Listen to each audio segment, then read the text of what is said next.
I do want to. So we'll move on to Gina. And Gina is someone that I had the privilege of talking to earlier this week for the first time. She's a new friend. And she also has a personal story that includes trafficking. And I think what is so important about learning about trafficking is hearing people's stories. I think when we listen to each other's stories, it takes away a lot of those preconceived ideas that we just have. We just have those because of how we grew up or the information that was relayed to us or, you know, whatever. And so hearing people's stories and really listening to people's stories, which I think is something else that Diana said too, that really breaks down those walls. So let's see if Gina's here to share with us. Is Gina here?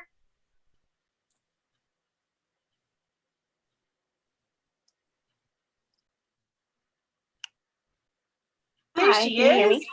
I can. Hi, Gina. Hi. So great to see you. Good to see you too. How are you? I'm good. Thank you. Yeah, thanks for joining us. You're in Arizona, so that's really happy for you. Is it nice?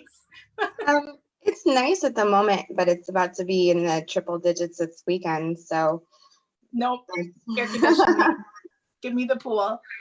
Oh, well, Gina, I'm wondering if you could just start by sharing a little bit of your story with us tonight.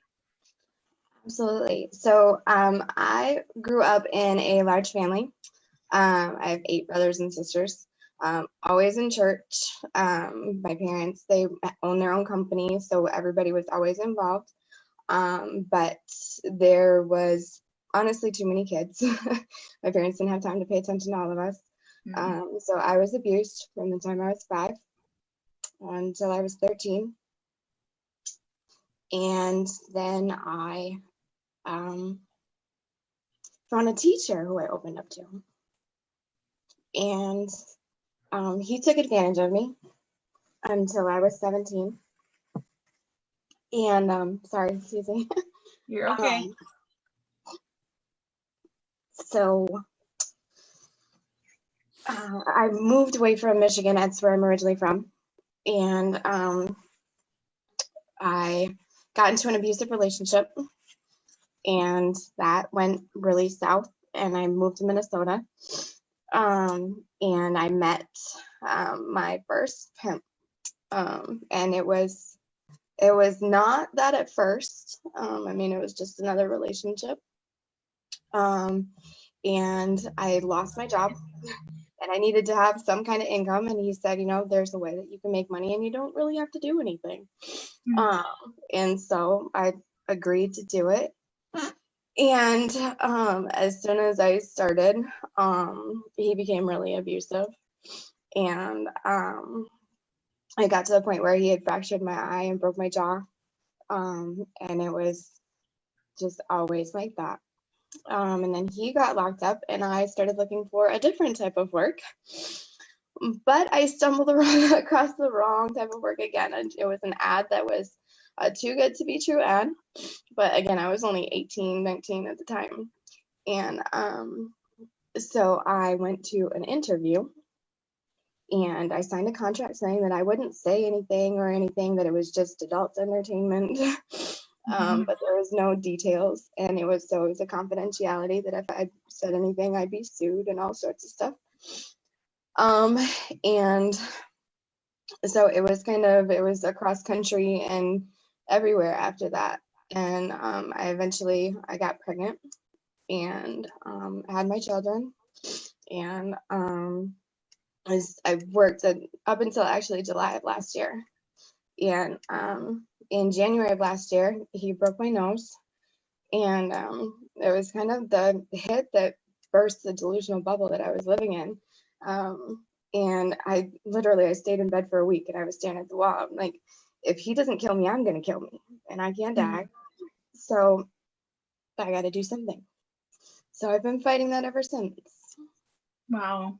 Thank you so much for sharing that with us. So personal, and it really is amazing that you can help us to understand why this happens. And when you look back on your life, what are the vulnerabilities that made you susceptible to be exploited? I think it was the fact that when I did reach out for help, there was never anybody there. Mhm. So, and it's when I, with the teacher, he should have reported it. He should have reported what I had told him. And so just the fact that it was just continuous and ongoing, it was like there's no point in like even trying to fight it. Mhm. And it was always turned into that, I guess because I was a female, so I'm good at being seductive, and those are traits that you can monetize on, and so that just use your capabilities and your experiences to make money instead of actually working through it. Yeah, really degrading you, not treating you like a human being, but as an object, really, to be to provide this service because this is what you're here for. Right. Yeah. What, as you've come out of a life of exploitation, what has been your experience? What resources have or have not been available to you? What have been your challenges as you are, what has it been, like a year and a half or so?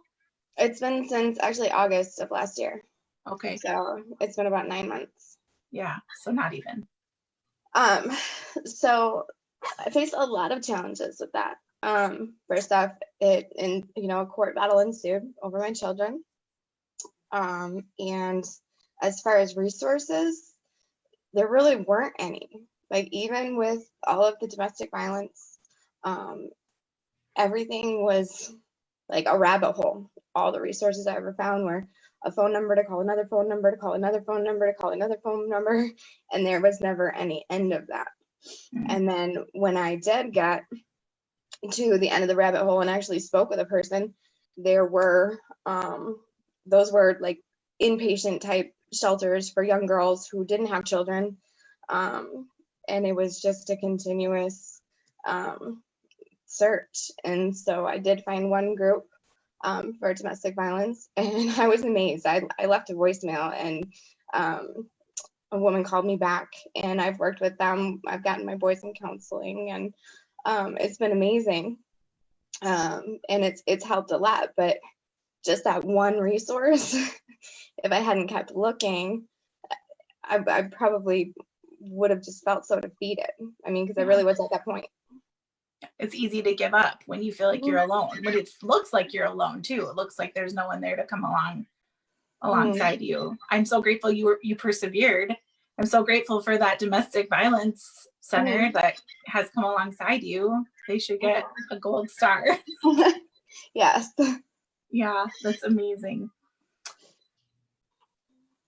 Why do you think women don't leave the life or get help? What is your thought on that?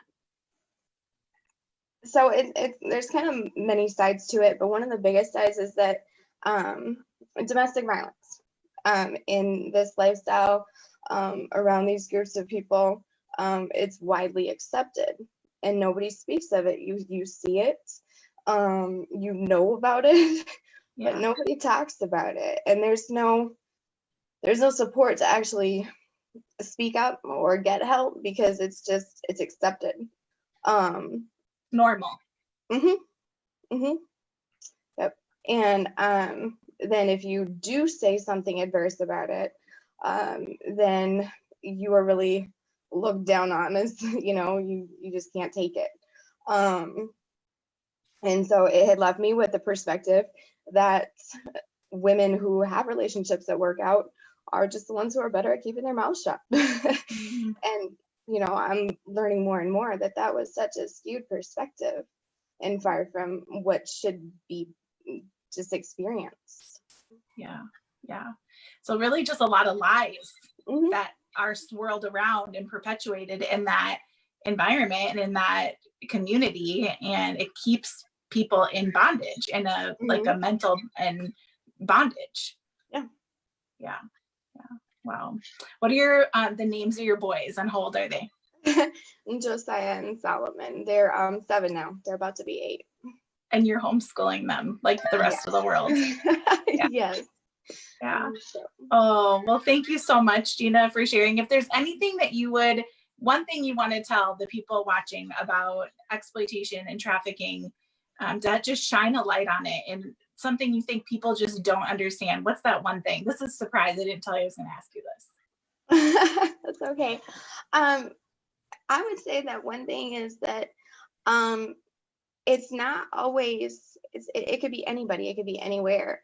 I was always in nice hotels. I was always in, nice clothes, driving nice cars. I looked very professional. I didn't walk around like I had been walking on the streets. I was, very discreet, very businesslike, but it could be anybody. And there needs to be more support. And the judgment is that if more of us speak up and actually take that risk, then there will be a change. But it's the silence that keeps it continuing. Yeah. Well, thank you for being brave and for speaking up and sharing your story. It matters. It really matters. And it makes a difference. Something you said I wanted to comment on, and now I am not. You did not come to Minneapolis expecting to be exploited or choosing exploitation. No. You just came looking for what? So I got a job working in a medical research company, and it was great. It was absolutely great. It was just a turn of events that I ended up moving in with this person. I was actually moving into an apartment, and he moved in, and I didn't know that meant I didn't know him helping me find an apartment meant he was moving in too. And I was really young, so I didn't know how to address that. And that's just how it, turned into me working. Yeah. I can't help but think that if someone had been around to be a healthy relationship for you, a safe place to help you see and help you navigate that, maybe it would have been different. I think that's what we can call it, people. Yeah. Absolutely. Yeah. Thank you. Thank you so much for sharing your story so that we can understand more. Really grateful. We'll talk soon. Thanks, Gina. Thank you. Wow. What a powerful message she shared. It could be anyone. This is really opening my eyes because there is a stigma surrounding it. And I feel like I'm not alone in being privy to that, thinking like, oh, it's just this type of person, right? And I feel like that's what we're missing. And I'm so happy that we're sharing that that's not who this always is, right? Yeah. Wow. Thank you to Gina for that, sharing her message. And wow, Steph, you asked great questions. Thanks, Kelly. Wow, that's so nice of you to say. Professional question asker.